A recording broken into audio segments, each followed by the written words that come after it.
I'm not convinced that this is the case for everybody. And certainly I would suggest, let me rephrase that, certainly I would assert to myself, more so than anybody else, that this is a blessing from God. But I can truly say that I consider my wife a genuine friend.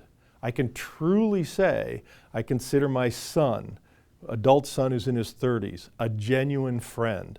I can truly say I consider my daughter a genuine friend. One of the ways that those things get marked is I co-author presentations and papers with my daughter, and I'm working on one with my son and my daughter.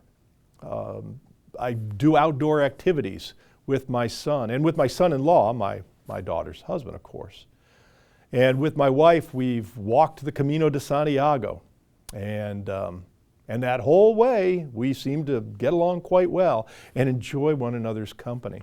I want to present to you a brief outline of what friendship is and how important it ought to be to Christianity and how threatened it is at the end of modernity.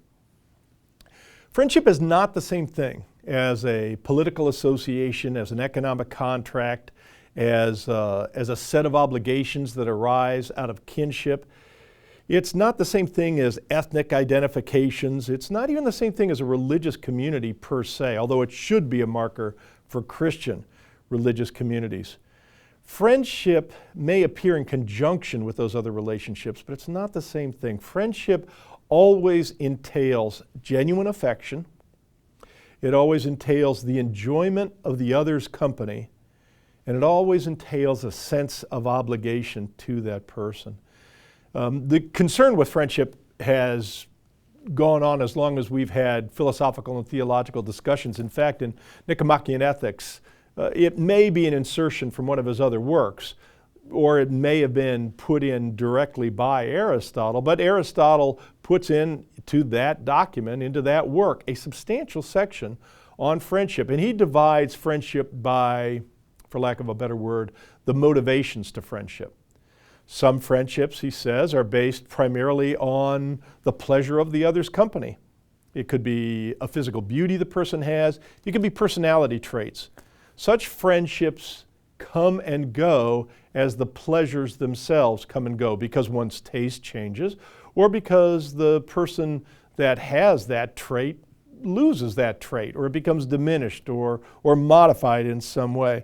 He also talks about friendships of utility. I'm not sure that's the best word to use for our purposes. I think we might want to say instrumentality. And they can be friendships in a certain way. One can enjoy them. One can enjoy being with the person that is treated primarily instrumentally, but those are friendships that are formed maybe at work while you're working on a common project or a friendship that arises because you live next to someone and you're working together to get a water line put down the road or have the city do a better job maintaining the pavement. So we have friendships in that case of pleasure of attraction, and friendships of utility, or what I would prefer to call instrumentality. But then there's a third kind of friendship that Aristotle considers, and those are friendships of goodness. And those are based not on personality. There's a distinction here, I think, that's important. Personality is not the same thing as character. If I can just go off on, make a side comment for a moment. In Christianity, when someone is converted, their personality doesn't change, their character changes, their values, how they will shape their life, but not their personality traits. And it's character that serves as the foundation for a truly good friendship. So a good friendship, let me rephrase that, a friendship based on goodness is one that depends upon the character of the other. It's much closer to what in Christianity we call a covenantal relationship. But it's a relationship that is truly enjoyed. Maybe that's what a good Christian friendship is. It is a covenantal bond that is genuinely enjoyed. So there are senses of obligation. There are senses of duty and even a sense of instrumentality, but those are subsumed under a concern for the well-being of the other and the trust that the other's concerned for one's own well-being. That is certainly the situation that I experience in my relationship to my wife, my relationship to my children, and hopefully they do in a reciprocal way. Now, all of our relationships are not friendship relationships. Let me explain what a friend is so we'll understand better how friendship is being changed as we enter into postmodernity. If one did a chart with an x-axis and a y-axis of familiarity and attraction, a friend is somebody with whom one is both familiar and to whom one is positively attracted.